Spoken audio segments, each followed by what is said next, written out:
We are going to talk about seasons of life ya. Sebutannya adalah roda kehidupan, tapi kita akan pakai bahasanya musim. Manusia itu kan dynamic ya. Nah itulah sebetulnya season, dan ini kita juga bisa gunakan untuk berrelasi sama orang lain. Apa sih kok musim kehidupan, seasons of life ya? Aku lagi kecewa sama Tuhan. Rasanya Tuhan gak ada. Tuhan kok gak denger aku. Aku lagi season belum merasakan dia dalam hidupku. Sayangnya kan orang Kristen gini, begitu dia sedih, nangis, oh tidak apa-apa, Tuhan punya rencana yang indah di masa depan, putusku ini atas kehendak Tuhan gitu. Kan harusnya bisa datang, Tuhan aku berdoa untuk gak putus, gak dirai, tapi Tuhan gak jawab dan aku kecewa, aku sedih, aku sedih sekali Tuhan. Menjadi manusia ya ketika kamu menangis, ketika kamu tertawa.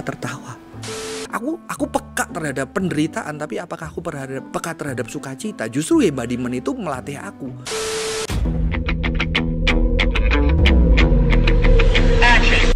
Warga Hello God, teman-teman semua, welcome to Hello God on Topic Hot bareng gue Julius. Dan teman-teman, hari ini kita kedatangan bestie kita, sahabat favorit, dia pendeta, dia pendekar. Teman-teman please welcome Pastor Johan Nugroho. Halo teman-teman, ketemu lagi Pastor Johan Nugroho. Tapi gereja ya itu nggak biasa. Gue nggak tahu kenapa ya, gue tiba-tiba ngomongnya Pastor gitu keluar gitu di kepala gue. Karena biasa kalau gue panggil Ko Johan, BTW tadi kita barusan menikmati nasi campur, dan episode sebelumnya kalau teman-teman udah nonton, jangan lupa nonton. Gini kan episode kita udah tayang. Udah tayang. Berarti ini setelah itu ya. Iya, setelah itu. Cuma hari ini kita punya topik yang lebih beda. Topik yang lebih beda. Karena setiap musim di dalam kehidupan harus berganti, begitu pula dengan topik. Ada lagunya kan ya? Ada lagu ya? Semusim berlalu. Worship leader kita, guys. Yang katanya fals. Aduh, sorry banget teman-teman. Ya, masih dengan Ko Johan. Ko Johan ada di satu community, lagi melayani di sana, sing. Apa singkatannya kok gue lupa terus ya? Sanctuary Young Hearted Nurturing Community. Sanctuary. Jangan lupa Vestige. Bener. Ko Johan juga punya Vestige. Jangan lupa juga. Apa lagi? Saya coach. Embodiment coach. Sekarang lagi nge-coach di QBLGF. Certified teman-teman. Bukan main-main. Sama kayak gelar MTH-nya. Kapan bercerita? Kayaknya enggak lah, karena kan part-time. Gak bakal deh. Sorry lah, inside jokes. Sekarang lu ngajar juga, Jul. Aku jadi dosen. Bener juga ya Tuhan. Tadi udah kita bahas. Baru satu semester ini ya, semester kedua. Dosen di STT Soteria, Jawa Tengah. Keren tuh. Kalau nggak salah rektornya pernah duduk di sini. Tapi soon to be rektor dari STT sekolah lu waktu itu. Didoakan saja. I don't know. Gara-gara lu. Itu kebanyakan inside jokes teman-teman. Oke, intinya Ko Johan saat ini punya begitu banyak pelayanan. Kita minta tolong teman-teman dukung dan doakan selalu ya. Tadi Instagramnya udah jangan khawatir, tidak disertakan nomor rekening. Tidak ada. Jangan disertain lo ya. Lo boleh nggak kalau bercanda yang nggak lucu gitu? Yang tadi tuh lucu banget loh. Oke, intinya gitulah teman-teman. Kita hari ini sebenarnya ada satu topik yang kita pengen bahas. Ini menurut tadi kita udah sambil ngobrol-ngobrol. Lupa. Ini satu topik yang sebenarnya kita semua ngalamin. Ini benar-benar semua orang ngalamin tanpa terkecuali, terlepas apapun kepercayaan dan Tuhan dan kepercayaan mereka. Tapi semua orang ngalamin. Tapi nggak peka, benar. Nggak pernah peka. Mungkin beberapa dari kita taunya sebutannya adalah roda kehidupan, tapi kita akan pakai bahasanya musim. Musim durian. Musim angpau, musim angpau, benar. Musim kehidupan. We are going to talk about seasons of life ya. Mungkin kita masuk lebih personal dulu kali. Apakah musim lu sedang musim yang bahagia atau tidak? Musim sekarang, dulu itu orang selalu kagum, gue selalu bersemangat. Ya, barusan di Medan 19 sesi selama seminggu. 19. Ya. Dan ternyata udah jalan 7 tahun, tapi mulai kerasa nih. Kerasa apa? Gue sudah tidak muda lagi. Walaupun ada pendeta yang kemarin bilang, lu jangan bilang tua gitu loh. Masih apa ya? Belum tua gitu. Masih belum tua. Nggak, jiwanya muda. Iya. Fisik itu cuma cangkang, teman-teman ya. Wow. Fisik cuma cangkang, jiwa tuh harus terus berapi-api. No. Ternyata disembodied. No. Klarifikasi. Jadi sebenarnya jiwa dan raga tuh satu kesatuan ya. Oh, keren ya. Dan memang gara-gara jiwa yang muda, terus semangat yang muda, tapi dia nggak ngerti season of life, season of our body. Akhirnya kita get terus, ternyata tubuh kita udah nggak kayak dulu gitu loh. Akhirnya di situ banyak injury, banyak cedera. Sebetulnya hidup kan kayak gitu ya. Ada seasonnya. Aku ngerasa bahwa season ini udah mulai beda lah ya. Dulu nyetir nggak pernah ngantuk, sekarang nyetir habis siang bisa shoot gitu ya. Padahal udah olahraga, udah jaga makan, ternyata memang tubuh sudah tidak sekuat dulu. Oh, tapi ngomongin season of life ya, musim kehidupan ya. Mungkin kalau kita breakdown satu-satu, itu apakah perubahan semata-mata habit doang gitu? Kalau kita pakai contoh mobil, contoh dulu kita kuat, sekarang kita nggak kuat kan, itu sebenarnya perubahan perilaku atau habit di dalam hidup kita gitu. Cuma kalau kita ngomongin musim kehidupan, itu juga salah satu contohnya bisa dikatakan begitu atau enggak? Kayak dulu lu kuat, sekarang lu lemah gitu. Lemah gitu. Itu perubahan. Walaupun lu berusaha untuk kuat, tetap kekuatanmu tidak akan seperti dulu. That is the fact, ya kan? Kecuali lu dulu nggak kuat, sekarang lebih kuat daripada dulu, tapi tetap kalau dibandingin dulu lu kuat fisiknya, pasti sekarang tetap akan kalah gitu. Oke lah, coba kita tarik. Ada masa ya. Iya, coba kita tarik ke contoh yang lain. Contoh yang lain. Musim kan di dunia itu ada 4. Ya, ada 4. Indonesia 2. Iya, Indonesia 2. Bener lagi, jelek banget gue. Dan semakin tidak jelas kapan hujan, kapan tidak hujan. Iya. Suatu hari hujan, banjir, suatu hari panas banget. Iya. 4 musim nih ya. Orang-orang tuh sering ngomong musim kehidupan tuh berarti roda kehidupan lagi berputar. Kadang lu di atas, kadang lu di bawah, kadang lu di bawah terus gitu kan, naik-naik. Kalau itu roda kehidupan nih, kayak season itu mungkin kalau di dalam roda kehidupan itu kan mungkin dari pengaruh nggak tahu filsafat Hinduism atau Buddhism bahwa kehidupan itu tidak selalu di atas gitu ya. Tapi kalau season itu lebih kayak cycle. Ya, ada rhythm. Jadi body itu punya rhythm, ada kalanya rhythm itu cepet, ada kalanya rhythm itu slow, ada kalanya rhythm itu harus berhenti. Makanya rhythm itu juga di dalam terjemahannya termasuk life, kehidupan itu punya ritme. Dari ritmik jantung, detak jantung. Cuma kadang-kadang kita itu selalu push rhythm kita terlalu fast. Produktif, capitalist industry. Harus terus kuat, semangat, efektif, produktif, aktif. Nggak boleh. Akhirnya kita tidak menjadi manusia yang ada ritme yang harus, memang tidur itu ritmenya nggak bisa aktif. Makanya bahkan orang yang harusnya relax jalan kaki pun harus pakai earphone untuk dengerin podcast supaya tetap pintar dan produktif ketika jalan santai. That's really. Gue tahu bahasanya. Gue belajar dari teman gue. Being present bukan? Iya. Being present. Ya, betul. Being present tuh berarti lu lagi living in the moment, living in the moment. Kayak Kung Fu Panda. Apa tuh? Yesterday is a history. Tomorrow is mystery. Today is a gift. That's why we call it present. So keren banget. Itu gue suka banget. Itu gue suka banget juga. Oke. Hebat banget sih. Kita ngomongin musim kehidupan ya, kalau kita orang-orang Kristen tuh identik dengan kita lagi bagus nih musimnya. Kita lagi lagi jelek nih musimnya.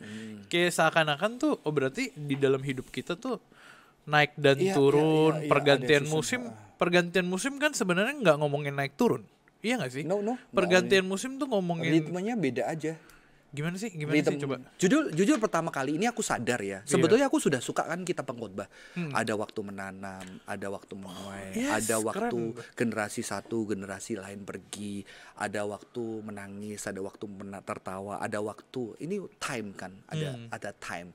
Nah, cuma aku nggak begitu konsen, tapi ketika aku mendalami embodiment gitu ya, ternyata menjadi salah satu topik. Jadi kita itu harus peka terhadap season of life. Contohnya dia kasih contoh, kadang-kadang kita itu di waktunya kita harus seasonnya itu lagi kita memang harus take down ya, harus slow down. Tapi kita tuh maksa fast. Sampai kita kehabisan energi di masa fast, kita tahu-tahu slow down, tapi teman-teman yang lain masih fast, kita pelan sendiri, merasa terganggu, kayaknya kita nggak sehat, kita harus paksa diri kita lagi gitu loh. Mungkin tubuh waktu kita itu sudah season. Contohnya ya Jul, kalau kita bicara season, waktu kamu mendekati Desember itu kan sedikit agak ada nuansa dingin. Dingin ya. Nuansa, terus denger lagu Silent Night, Jingle Bell. Itu mulai ada satu momen yang kayaknya deket liburan, harus segera diberesin untuk akhirnya beribadah. Itu kan sebuah season yang kadang-kadang orang tetap mau fast di sana gitu ya. Jadi ketika aku mendalami embodiment, seseorang itu harus peka terhadap season of life. Season of life dia, ada waktunya dia masih muda, dia waktunya, bahkan kita suruh aware, kita ini sekarang di masa mana? Baru kalau pakai 4 season itu di masa winter, di masa apalagi summer, di masa spring, fall, atau di masa spring. Itu kan cara hidupnya berbeda. Cuma sayangnya kan kita 2 season kan. Iya. Ya, Indo 2 season sama panas gitu kan. Sesimpel itu, jelek banget. Iya.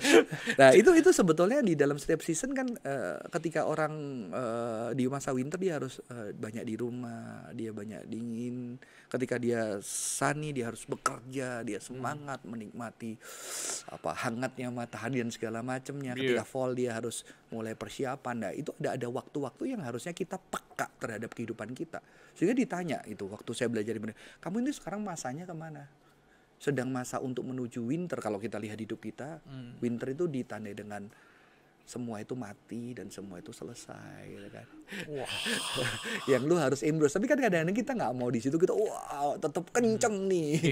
Saya udah 45. Tapi saya dulu kesel banget. Kenapa? Semua gerakan-gerakan basket kerenku, semua gerakan wushu kerenku tidak pernah terekam dari kamera. Berarti udah nggak ada. Nggak ada bukti kan, anak-anak ada. Aku cerita, papa dulu bisa gini, mana pak? Gua tahu. Ada di dalam kondisi darurat gaya itu bisa keluar. Berusaha, tapi habis itu kecetet Jul. Aku berusaha pamer aku papa bisa dulu ini split. Kejujuran lu tuh keren loh. Gua coba anak-anak kan, wih papa ternyata bisa, aku nggak bisa. Tapi habis itu saya seminggu 2 minggu encok. Gitu. Jadi memang masa yang sudah lewat itu. Kok gue suka kata lu ya, lu pakai kata peka. Ya peka. Peka tuh sesuatu awareness ya. Sama lu sadar lah bahasanya, lu sadar kalau lu lagi ada di momen apa. Betul. Lu berasa gak sih kalau hidup kita tuh berasa cepat? Betul, cepat banget. Bum blar tuh. Cepet banget. Cepet tuh maksudnya kayak kita lah sering lah di bercandaan kita, obrolan kecil kita ngomong, time flies ya bro. Yeah, time flies. Gue dulu nih, let's say, gue masih ingat gue pertama kali jadi WL, worship leader, 7 Juli 2013. Gue masih inget tanggalnya. Masih inget ceritanya kok. Lu pengen banget dari WL dari dulu. Iya, gue pengen. Ya pokoknya itu. Ceritanya panjang, bener. Gue pengen banget WL dari dulu. 7 Juli WL. Terus habis itu pengen WL Natal nggak dapet. Nah, pokoknya itu gitu. 7 Juli gue WL. Tapi itu udah kalau kita lihat sampai tahun ini ya 12 tahun lalu. Wow. Cepat. Time flies loh. Dan maksudnya di obrolan kecil aja kita bisa ngomongin time flash. Makanya balik ke kata peka. Peka tuh berarti sesuatu yang kita nggak ada dong sebagai orang manusia. Karena kepekaan itu kan harus kita rasakan dengan tubuh kita. Kita latih dengan tubuh kita. Telat nggak? No. Nggak. Tapi manusia, salah satu kritik terhadap embodiment, manusia disembodied. Dia hanya using their body to achieve something, to get something, to feel something. Tapi mereka tidak pernah melatih tubuhnya untuk feel it. Mereka berpikir kalau mereka nanti paksa tubuhnya kerja, nanti mereka bisa menikmati ini. Tapi bagaimana cara menikmati ketika kamu tidak pernah melatih tubuhmu untuk taste? Kalau kamu sebagai pecinta kopi, lu perlu train your tongue ya untuk bisa taste berbagai jenis kopi. Ya, dari sekarang, bukan nanti Jadi kita tidak pernah melatih kepekaan tubuh kita akan sekitar kita.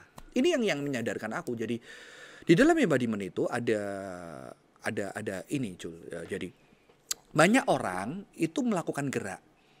Contohnya belajar yoga, tai chi segala macam. Tapi tidak semua mereka itu embodiment. Wah. Paham ya? Keren nih. Jadi tidak semua gerakan breathing Atau narian itu embodiment. Karena ada orang belajar balet untuk bisa melakukan gerakan-gerakan koreografi yang ekstrim. Dia push their body to achieve something. Jadi dia harus disembodied untuk bisa mengachieve something yang great. Banyak cedera. Makanya saya pernah mendengar seorang penari, dia embodied dancer ya. Yeah. Dulunya dia penari balet yang dia bisa gerakan-gerakan ekstrim, tapi akhirnya dia cedera. Nah, ketika menjadi penari yang embodiment, dia sudah tidak konsen sama Tariannya. koreografi, tapi dia mencoba feel it with her body, nature, alam, bunyi air di pohon, dan disitulah dia rasakan badannya dan dia mulai menari bersama dengan situasi itu, dan disitulah tercipta tarian-tarian baru Dengan gaya yang gak sama. dengan gaya dan tidak membuat dia cedera, karena dia menari bersama dengan, nanti dia di alam gunung, dia merasa tubuhnya apa, dan dia menari.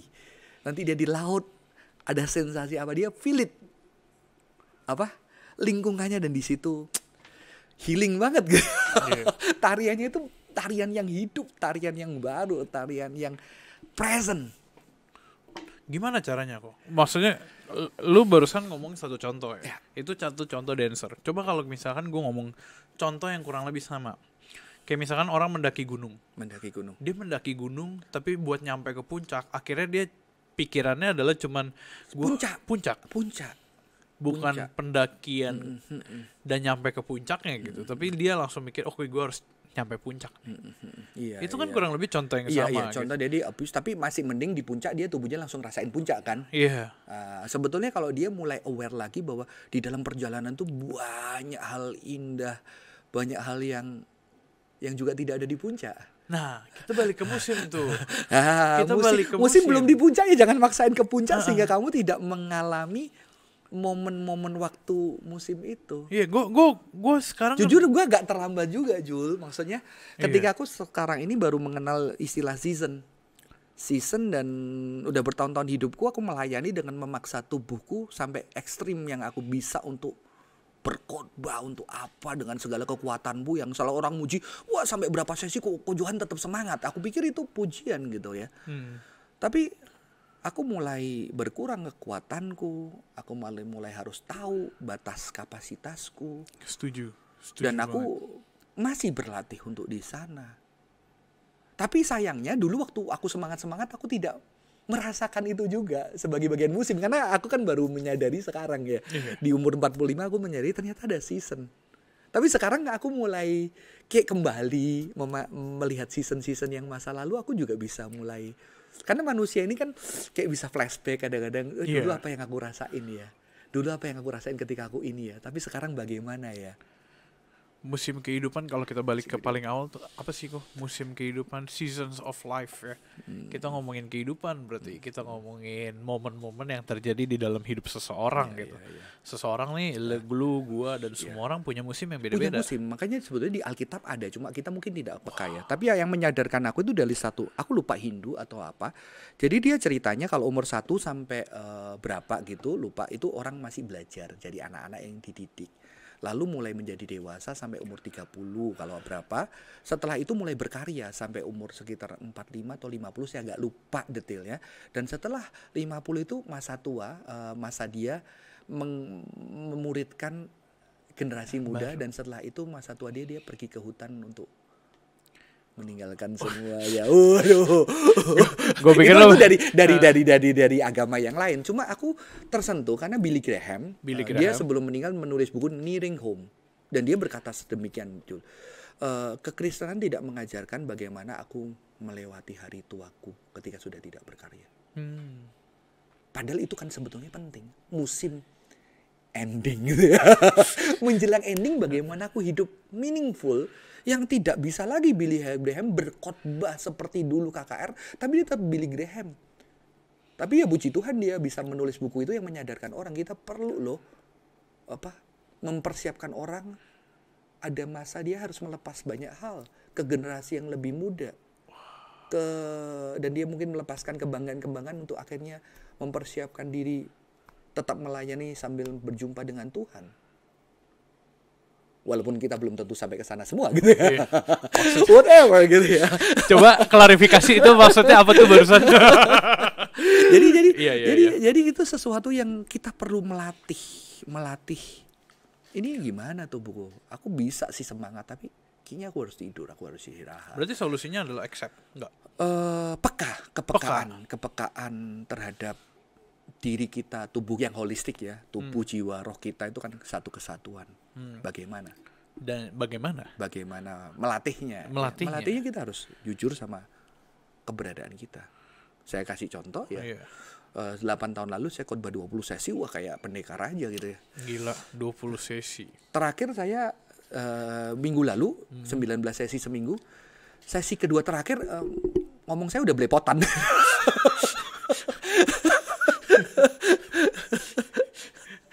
Dia kalau ngikutin 19 itu atau enggak orang cuma datang pertama sama terakhir nih, kok jangan kok kayak beda banget. Kayak ada salah sebut, kayak otaknya itu ada brain fogging gitu. Ada fogging yang kayak aduh salah. Itu yang bersuara udah bukan lo, Roh Kudus ya. Terus pulang itu dan di situ mulai ngerasa aku I'm not young anymore gitu ya.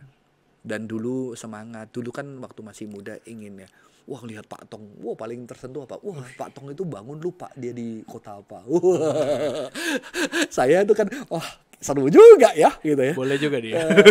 Sempet juga nggak sehebat Pak Tong, saya sempat keliling sampai ini saya di kota apa gitu ya.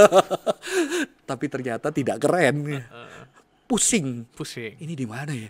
Ini harus apa setelah ini, kayak loading gitu. Ternyata ya melewati masa itu ternyata pernah sudah dari badan tidak berbeda, dan bukan berarti saya menolak pelayanan itu, paling enggak saya tahu perlu istirahat, saya perlu lebih jaga badan saya jaga makan saya. Karena tubuh sudah berbeda gitu ya. Makanya kalau kamu pergi ke gym dan segala macam, akan ngomong penurunan massa tulangmu segala macam tidak akan dilawan, massa ototmu berkurang tidak akan bisa dilawan, hanya bisa diperlama. Nggak bisa, wah kamu akan kembali di usia 17 tahun. Lu mau minum apapun ya, itu akan kamu hanya menunggu dan menahan. Iya, orang-orang di dalam hidup ngomongnya meningkat atau nggak menurun. Iya. Tapi kenyataannya ada yang nggak bisa meningkat, kamu hanya menunda atau mempertahankan atau berubah. Iya. Musim ngomongin perubahan. Iya, ada perubahan nih, musim ada perubahan. Bukan berarti lu sedang meningkat atau menurun, tapi berubah aja gitu. Ini kan ada yang general ya, dari aku lahir sampai aku menjelang tua, tapi juga ada yang cycle, ada winter, ada summer. Kan di 1 tahun itu ada kalanya kita aktif banget. Saya yang aktifnya bulan apa, tapi ada kita mulai slow down. Yang kita mulai rest ketika apa, kita mungkin banyak di rumah duduk baca buku, lihat hujan, sambil minum kopi. Aduh, gila, itu kalau sayangnya kita kan nggak bisa punya momen-momen yang kita bisa embrace.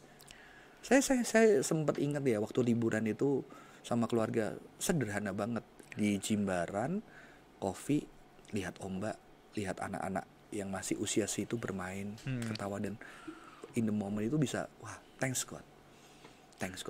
Musim lu muda gimana kok? Kita kan saat ini banyak yang nonton, saat ini sedang mengalami masa-masa musim yang merasa kayak lagi semangat-semangatnya. Dia kalau ada hamba Tuhan muda, dia bisa khotbah 20 sesi juga tuh. Tapi sekarang gue kenal ya, banyak anak-anak muda, teman-teman gue bahkan yang lebih muda dari gue, itu dia kayak udah memiliki gaya pola hidup yang senior. Kayak gimana? Ya, pola hidupnya yang kayak tidur jam 9. Tapi maksudnya lebih ke yang kayak oke, besok harus bangun pagi, tidur jam 9. It's really good. Atau iya, it's really good. Tapi ada masanya yang kayak kita ngerasa ini kenapa dia tidur jam 9 terus. 9 tuh karena aduh udah capek, udah ngantuk, udah enggak kuat, udah lelah gitu. Sebetulnya kepekaan kalau itu benernya bagus ya sebetulnya ya. Tapi itu kepekaan untuk tidur lebih cepat segala macam. Saya sampai sekarang masih berjuang untuk tidur lebih cepat kan. Gue juga bahaya nih. Dan itu tidak sehat kan sebetulnya. Januari ini gue lagi bahaya banget. Memang yang takutnya ketika memang aktifnya itu, betul. Apakah ketika aktif itu kita juga ada di sana tubuh kita untuk merasakan semua keringatnya, semangatnya, excitementnya, atau kita hanya ada jalanin untuk istirahat. Takutnya kan itu juga disembodied ketika kita udah cepat. Kita nggak ada di sana bahwa setiap keringat, setiap semangat, setiap perjuangan itu juga sesuatu yang bagian kita mencercap. Bahasanya gimana sih? Kayak pengen cepet kelar gak sih? Iya, Pengen justru cepet disembadit selesai. kan. Dan disembadit ditambah disembadit, udah istirahat, bukan menikmati istirahat itu sebagai blessing. Aku tuh belajar orang Yahudi ternyata waktu mau doa tidur itu, Tuhan thanks buat today, dan kalau besok aku bangun lagi gitu ya. Biarlah aku kembali memuliakan Tuhan, tapi kalau enggak biarlah aku tidur dan beristirahat di dalam Engkau. Kalau nggak bangun lagi, ada loh. Semoga dia bangun lagi. Jadi wah. Semoga dia bangun lagi. Ya jadi itu benar-benar presence ada di setiap momen. Jadi kalau aku ingat, aku dulu sayangnya tidak mengingat juga karena aku geber semua itu waktu muda. Wah, latihan basket, musuh, pelayanan, hajar semua. Tapi lu enjoy kan? Maksud gue memang karena belum kenal embodiment, harusnya gue bisa, kalau sudah mengenal aku bisa lebih enjoy, bisa lebih. Iya. Oh gitu. Iya, karena sekarang itu aku lumayan bisa enjoy, tapi aku perlu latih, Julius. Enggak, kadang tuh ada banyak orang-orang yang kayak kita melakukan apa yang kita pengen lakukan tuh karena kita terpaksa atau enggak enjoy. Iya. Kayak umur-umur gue lah, umur-umur gue misalkan kita nyari duit, kita kerja pagi sampai malam. Itu kan sesuatu yang sebenarnya kita nggak enjoy lakukan. Yakin lah gue. Siapa yang enjoy kerja pagi sampai malam? Oke, kerjanya nggak enjoy. Tapi apakah tidak ada enjoyment yang sebetulnya kamu rasain di dalamnya? Paham? 1-2 detik sehari. Pertanyaan bagus tuh. Tapi karena kamu nggak pernah melatih tubuhmu untuk taste it. Aku coba sih banyak-banyak orang. Oke, yang dikerja capek. Oke, capek. Karena gini loh, culture kita contoh. Jul, gimana kabarnya nih? Oh, baik kok. Haleluya, puji Tuhan. Semangat. Emang selalu gitu, tapi jawabanmu gitu. Kamu nggak pernah tanya. Salah satu ketika saya belajar, ketika ditanya gimana kabarmu, saya harus tanya gitu. Oh, tadi aku agak semangat datang dari. Makanya aku tadi tanya, aku semangat datang di sini ketemu lu. Gitu kan. Tapi sebelumnya ya kena traffic lumayan. Ya, kita nggak pernah jujur apa yang kita rasain. Itulah disembadit.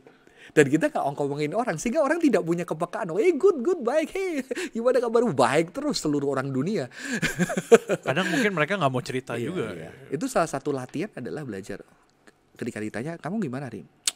I'm not really good. Aku datar sih. Iya. Aku agak down sih, low sih hari ini. Kesel karena macet. Tapi nanti begitu ada, gue seneng loh hari ini, tadi gini loh. Ternyata melihat ini tadi yang buat aku tertarik loh. Gue udah tambah.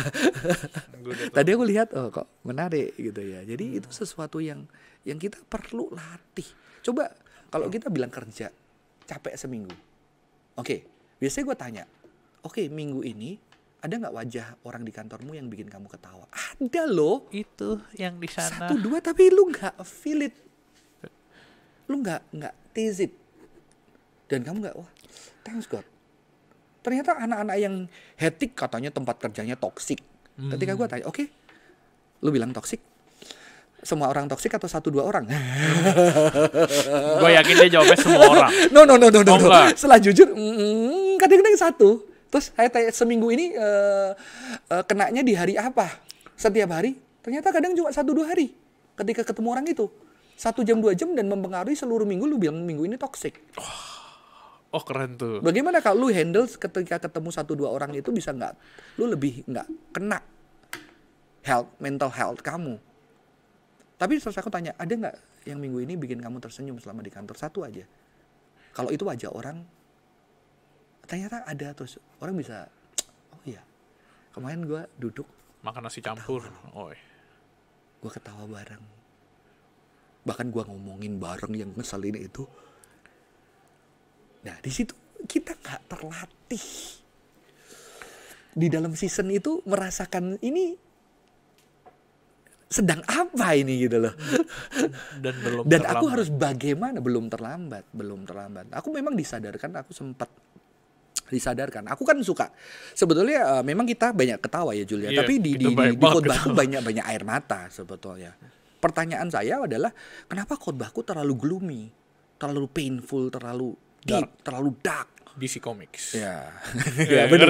Suka DC Comics daripada Marvel gitu kan. Marvel ya, tapi DC Comics. Marvel kan lebih bercahaya. DC Comics itu kalau cerita kan lebih dark, gelap. Aku lebih suka itu, tapi kan nggak fair. Ketika aku denger ada waktu tertawa, aku menangis. Aku lebih gampang menangis meratap dibandingkan tertawa dan menari. Menari pun gue paling suka tarian yang geisha yang ratapan gitu. Lamentation dance. Di situ aku mulai sadar jangan-jangan sebetulnya aku tidak melatih tubuhku karena aku sering denger masalah orang nangis. Aku peka terhadap penderitaan, tapi apakah aku peka terhadap sukacita? Justru embodiment itu melatih aku. Dan yang menyadarkan aku sempat difoto. Jadi keluarga aku nggak punya foto keluarga waktu itu di Bali, difoto sama adik bimbingku. Dan dia fotografer seniman banget, dia selalu gelap fotonya sih. Tapi isiku komplain please lah, jangan gelap lah kali inilah. Itu harus dibeliin iPhone tuh ya. Dia fotografer pakai kamera. Kamera. Saya bilang ya udahlah dicoba. Ya masih tetap gelap sih. Tapi sesuatu yang unik, kita suruh activity, kita nggak suruh post. Jadi suruh main air, suruh makan pizza, dan dia cuma ngambil-ngambil itu. Dan yang buat kaget begitu lihat hasilnya, dia juga kaget. Wah kok bisa ya? Gue ternyata bisa sedikit cerah lah. Ternyata gue lihat yang momen yang paling aku bahagia, anakku tertawa semua. Banyak momen-momen tertawa yang ketika itu berhenti, aku wah beautiful. Karena mataku itu tertutup untuk melihat sepersekian detik banyaknya tawa yang membahagiakan dari wajah. Tapi aku gak punya waktu untuk menikmati itu, menyadari itu. Dan foto itu membantu aku tuh, wah beautiful. Beautiful. Dia bisa ketawa gitu, aku gak pernah lihat 3 anak tertawa bersama. Di situ aku lihat begitu mataku perlu dilatih untuk melihat keindahan sepersekian detik dalam hidupku yang sebetulnya banyak ada. Penderitaan juga ada. Penderitaan juga ada. Itu yang membuat aku mulai wah banyak beauty, banyak keindahan. Ada season spring, ada bunga, ada keceriaan. Itu gue udah inspirasi. Lu ngomong gitu ya. Musim berubah, musim berjalan terus, dan itu nggak mungkin nggak berubah ya. Ini kalau kita ngomongin konteksnya dunia, musim dingin semi, ada winter atau fall dan walaupun gue belum mengalami ya di film doang ya. Iya benar di film doang ya. Maksudnya kalau kita lihat musim kan berubah dan akan terus berubah. Cuman yang nggak berubah, yang harusnya bisa jadi pusat perhatian adalah lu memperhatikan musim itu berubah kan. Lu melihat kan setiap perubahan itu dari spring misalkan pohonnya lagi mekar, terus habis itu summer tiba-tiba jadi oranye, gugur jatuh, musim dingin jadi ada salju. Tapi kan lu yang melihat semua itu berubah. That's good. Kayak aku dulu waktu ngelihat waktu anak masih tak peluk, tak gendong, setelah remaja udah nggak mau digeluk bapaknya. Tapi aku melihat keindahan yang lain, dia berkarya, dia terpisah dari aku menjadi berkat buat orang lain. Dan kadang-kadang orang tua kan mau mempertahankan satu musim, bahwa dia musim lahir anak, dia udah jadi dewasa, yang aku harus mencoba melihat keindahan yang berbeda dengan tidak menggenggam, dengan melepas. Jadi itu membuat betul musim kadang-kadang ada masanya ketika sedih, memang lagi sedih. Orang Kristen nggak boleh sedih, harus bersuka cita gini-gini. Ada Tuhan aja bilang lebih baik di rumah duka, kamu tahu akhirnya. Ada yang nangis, Tuhan juga bilang ada tarian yang kamu menari. Aku percaya Yesus adalah pribadi yang di setiap musim itu ada tangisan, ada tawa. Aku percaya Tuhanku tertawa sih. Menari ketika pesta. Orang Yahudi kan selalu ada tarian ketika pesta. Ada tangisan ketika saudaranya atau adik orang yang dekat dia meninggal. Jadi itu sesuatu yang sangat manusiawi. Tapi kita berusaha membuat segala musim adalah produktif kerja dan menghasilkan dan ada waktunya lah. Ada waktu memeluk, ada waktu melepas, ada waktu tertawa, ada waktu menangis. Lo ngomong gitu gue keinget cerita Tuhan Yesus main sama anak-anak. Ada momen di mana anak-anak nakal kan. Murid-murid tuh gue ngebayanginnya gregetan ya. Iya, murid gregetan. Berisik lah. Iya, berisik. Itu zaman sekarang sangat kejadian di mana-mana. Iya. Gue juga salah satu yang kayak kadang tuh misalkan kalau lagi di mana anak nangis dan sebagainya terganggu kan. Cuman habis itu gue cerita lu barusan gitu, gue keinget Tuhan Yesus tuh punya cerita dia ketawa sama anak-anak murid-murid. Jangan, biarkan anak-anak itu datang dan supaya gue ngebayangin anaknya senakal itu pasti ya. Atau enggak senggak sopan itulah let's say. Cuman habis itu Tuhan Yesus yang jangan biarkan mereka datang kepadaku ketawa. Betul. Memang musimnya dia aktif. Nanti kalau lu punya anak ada musim-musim dia usil banget, usilin seluruh keluarganya. Nanti lewat tadi yang satu lagi ya. Usil banget, ada anak-anak yang nurut, tapi nanti ada waktunya ketika dia sudah logiknya bertambah, dia mulai ngelawan orang tua, mulai berargumentasi, dan itu memang momen-momen yang memang sudah seharusnya dia bertumbuh. Jadi itu sesuatu yang justru memang memahami musim ini dari embodiment itu membantu aku melihat spirituality, jujur dengan diri, mencoba calm down ketika aktif. Being present and live to the fullest. Live to the fullest in the moment. Iya, kadang tuh kita jadi kadang gue ngerasa itu bukan hal mudah untuk dilakukan, karena gue sering ngomong gini ke cewek gue, kalau udah kelar kerjaan atau apa, lega ya udah kelar. Sekarang gue tuh sering mikir apakah itu sebenarnya hal yang benar gitu, lega ya udah selesai gitu dan sebagainya. Gue ngerasa dan memang kan kamu tubuhmu ngerasa lega kan? Iya, tapi gue ngerasa akhirnya enjoy it.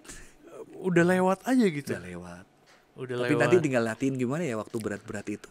Ada simple happiness, simple joy di sana. Dan itu harus dialami, disyukurin. Gue percaya kita orang-orang muda 20-an something youth yang lagi bergumul tuh kita sering kali nggak merasakan atau live being present dengan pergumulan itu. Betul. Kayak kita pengen lewat, pengen buru-buru kelar, pengen cepet-cepet move on. Iya. Malah lagi nggak bisa move on. Sebenarnya dibilang nikmatin juga agak susah gitu, karena kan kita nggak menikmati momen itu. Ada anak-anak aku kok lama ya move on? Ya memang belum move on. Masa dipaksa ya, jujur aja aku belum move on. Take your time karena setiap move on kan beda.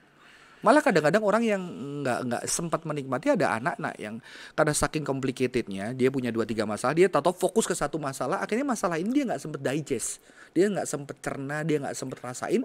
Ketika dia udah oke, tahu-tahu bisa muncul loh ini, ternyata gue dulu belum beres nih, karena gue belum hadir di sana, gue belum menangis di sana, gue belum tertawa di sana.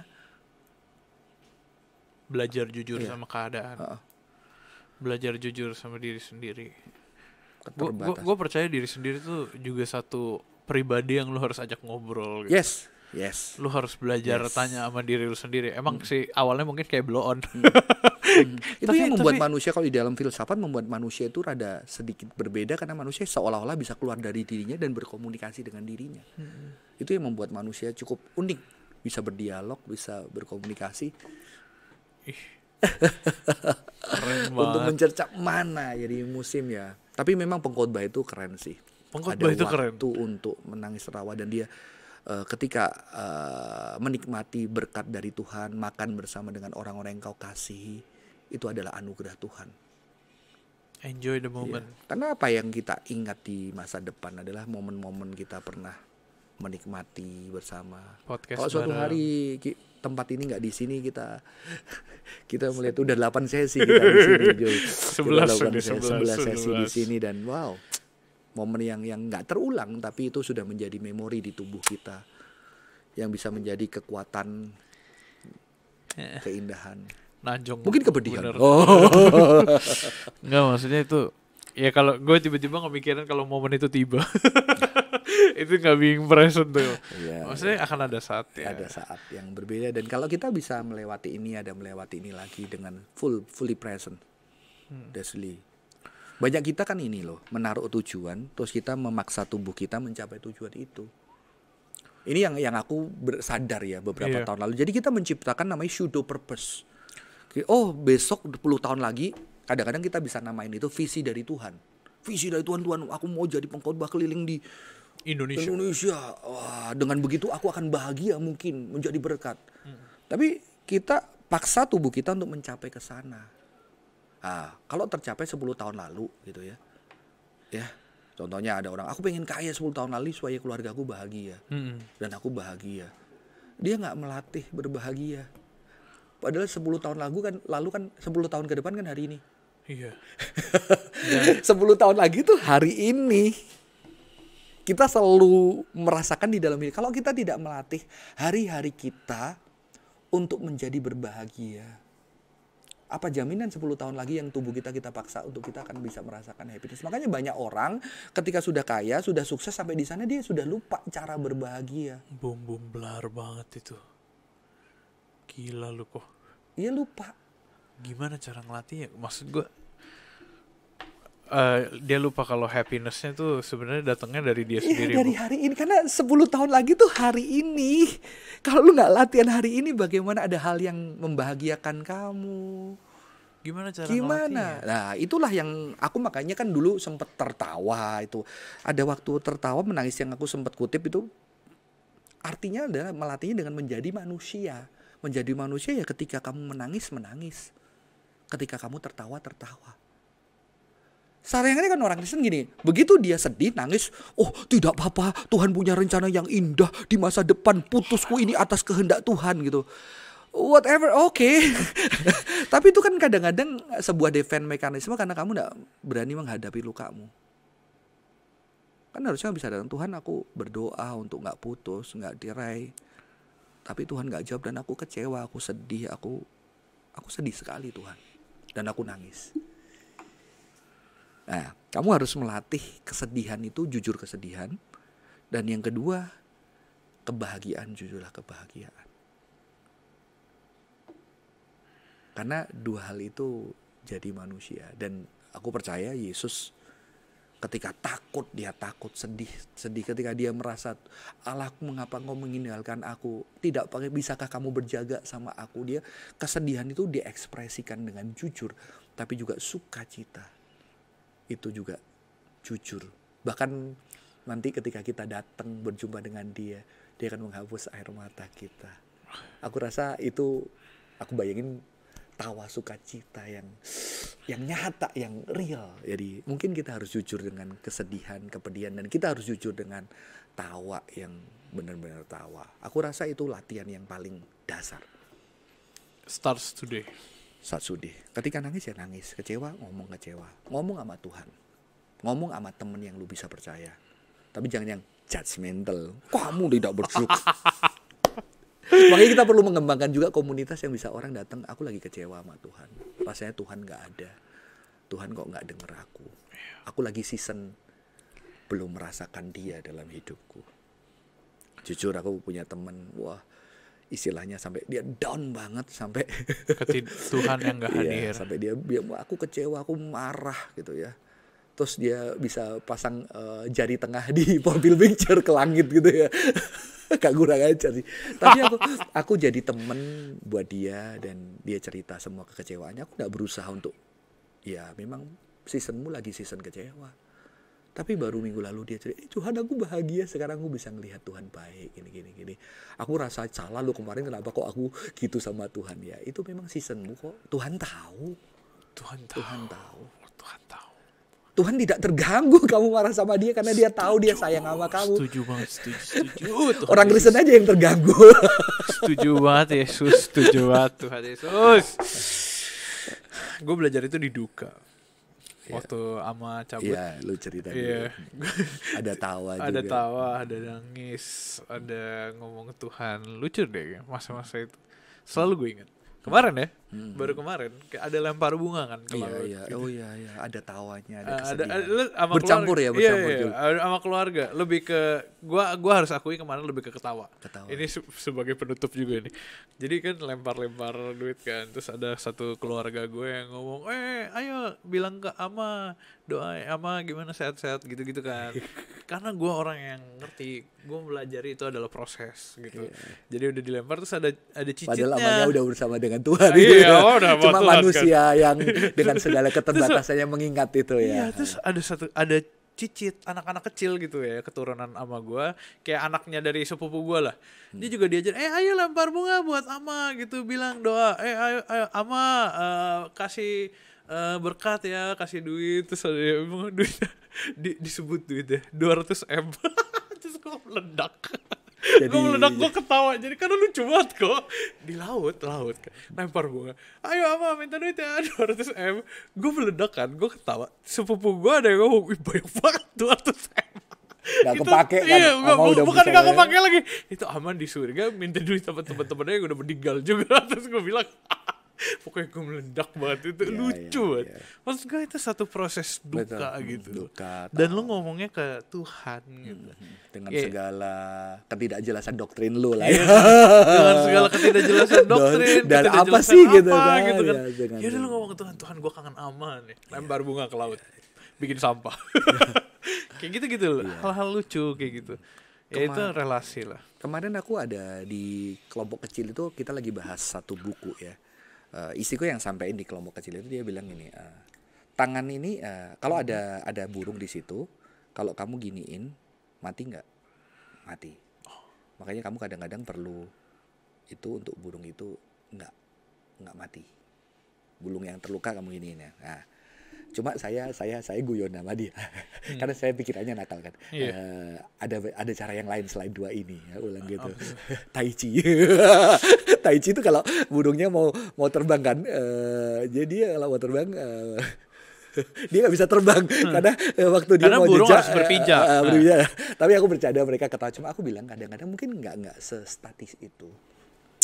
Kadang-kadang burung itu kita perlu giniin karena dia memang sedang terluka oleh dunia. Kadang-kadang kita perlu lepas dan terbangkan. Kadang-kadang kita perlu. Kehidupan itu kan, manusia itu kan dynamic ya. Iya. Nah itulah sebetulnya season. Dan ini kita juga bisa gunakan untuk berelasi sama orang lain. Lu seasonnya lagi apa? Lu kondisinya lagi apa? Gue lagi slow down nih gini-gini. Mungkin kita bisa duduk slow down bersama dengan mereka. Tapi ketika semangat kita juga bisa serta di dalam semangat mereka. Ketika kita memang semangat, kalau kita tidak, kita bilang lu lagi semangat tapi aku lagi slow down lah, tapi aku bisa bersama dengan kamu gitu kan. Nah, jadi sesuatu yang kita juga bisa bertanya kepada orang-orang di sekitar kamu, lu seasonnya lagi ngapain nih? Lu lagi duka ya? Gue lagi sibuk. Iya, lu lagi sibuk ya. Apa yang gue bisa lakuin hadir di dalam kesibukanmu as a friend gitu. Mungkin gak ganggu lu gitu ya. Nanti setelah lu seasonnya gak slow, let's kita ngopi bareng, kita catch up bareng. Dan itu sesuatu yang indah karena kita tidak memaksakan mau kita. Ketika orang season lagi winter, aku pengen sendiri segala macam, kita bisa kita tunggu selalu season. Kalau lu butuh kita hadir di sana, tapi kalau lu butuh keceriaan, gue lagi ceria nih, anytime kamu bisa datang. Mungkin kamu perlu sedikit percikan-percikan kebahagiaan di tengah seasonmu gitu kan. Keren. Gitu sih. Jadi ini sesuatu yang luar biasa betul. Itu kita jangan lupa untuk dinikmati gitu, di-enjoy, dirasakan. Jujur, sedih-sedih, bahagia-bahagia, datar-datar, mix. Proses. Enjoy it, teman-teman. Enjoy it. Mumpung kita masih ada dan masih bisa enjoy. Thank you loh, Ko Johan. Kita minta tolong teman-teman dukung selalu Ko Johan di dalam community-nya. Gak kerasa udah hampir 50 menit, tapi kita berdoa, kita dukung maksudnya untuk Vestige, untuk Sing, untuk Coach Embodiment, Bapak Embodiment Indonesia kita bercanda di tengah-tengah orang, gue selalu sebutnya Bapak Embodiment Indonesia, saudara-saudara. Mungkin ada yang lain, tapi yang kita tahu cuma Johan Nugroho. Selain itu kita minta IG pribadi juga, mungkin Ko Johan tuh ternyata punya YouTube loh, gue baru tahu. Iya. 399 subscriber. Satu Serius? lagi, kalau gue nggak salah lihat ya. Atau itu views ya. Pokoknya itulah. Jadi cuma postingin khotbah-khotbah Iya, aja. Dikit lumayan. kok yang nonton dikit. Nah, itu Lebih kita- banyak logo jauh. Enggak lah.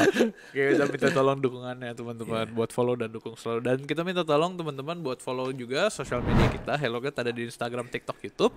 Teman-teman bisa dengerin episode ini di Noise dan Spotify. Dan kita minta tolong juga untuk download aplikasi kita. HelloGat ada di App Store dan Play Store. Di situ kita bisa bersama-sama bergumul bareng, ngobrol bareng, dan juga chattingan bareng.